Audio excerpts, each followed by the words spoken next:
Hello, all my safety friends. My name is Bri Sargent, and I have been a safety professional for nearly 20 years, an additional 6, where if you add where it was part of my job. And I have actually trained over 100 safety managers.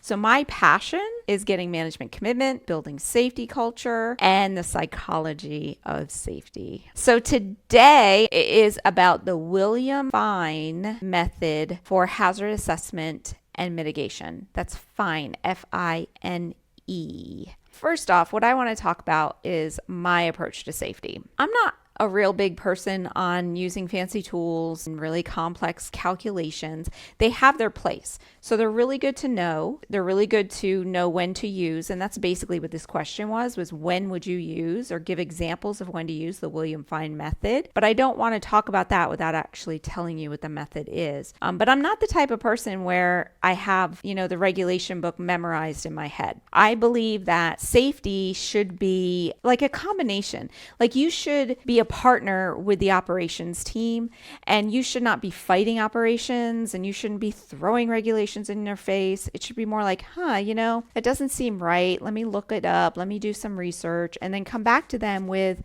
an approach that is common sense, an approach that is realistic, an approach that doesn't make it seem like I'm just trying to fight you. First off, that's my approach to safety. So I personally have never had to use the William Fine method. I just use my normal risk matrix and show that, and that's always been enough to convince people. But where it is helpful to use is when you have to justify what you want to do. So, all right, first off, let's talk about what it is.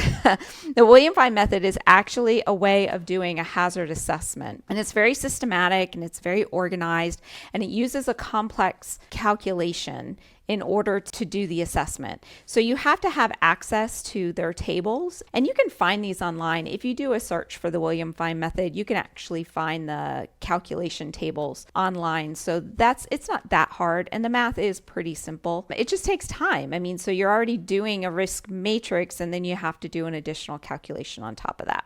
But it does take into account the possible consequences of an accident, the exposure factor, and the probability factor. So basically, it is just a risk assessment combined with an ROI calculation. So that way you can tell your management team, like, this is why we need to do this. This is like an imminent danger, and this is how much it's going to cost. And this is, yes, it is justified in order to put this into place. So it uses 5 different measurements, I believe. So the first one is consequences, which is the amount of damage that if an accident happened as a result of this hazard, what is that cost of the damage? The second calculation is exposure. And this is where we think about frequency. So it's not just the frequency of when it's happened in the past, but let's say that the frequency that this hazard, that we have exposure to this hazard. One hazard might be identified in an area of your operations that you only enter in once a month, where another hazard might be part of the SOP that people are doing every single day. So you have different exposure levels, and you choose the calculation for the exposure as well as consequence and everything else based off of a chart on the William Fine method. And then there is probability. Probability is the likelihood that an accident is going to happen. So they generally put this into like an acceptable, it's possible, it's highly or very highly probable that this is going to happen. If your people within your operations are like lifting heavy equipment or heavy objects on a regular basis, it's pretty high probability that they're going to have a strain or sprain, right? But if they're always using mechanical lifting devices, then that probability drops down. So that's where you kind of judge that, is how likely is it that someone's going to get hurt.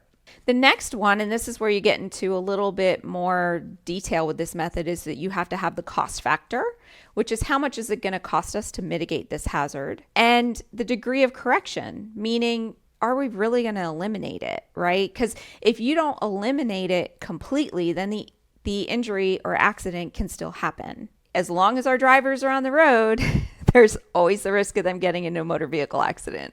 There's always going to be a little bit of risk. How much can you actually control it? If I put in a defensive driving program, I'm going to reduce the risk of them getting into a motor vehicle accident, but I'm not going to completely eliminate it. So that's one judgment there. So you have consequence, you have exposure, you have probability, you have cost factor. and then you have degree of correction. So you have to have those 5 things in order to do the calculation. The first thing you have to do is create a risk score, which is where you take your consequence times by your exposure times by your probability.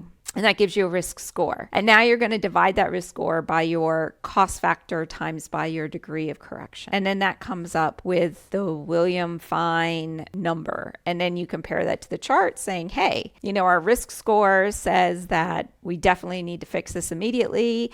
And yes or no, it is justified. That's what the second calculation does. That is the William Fine method.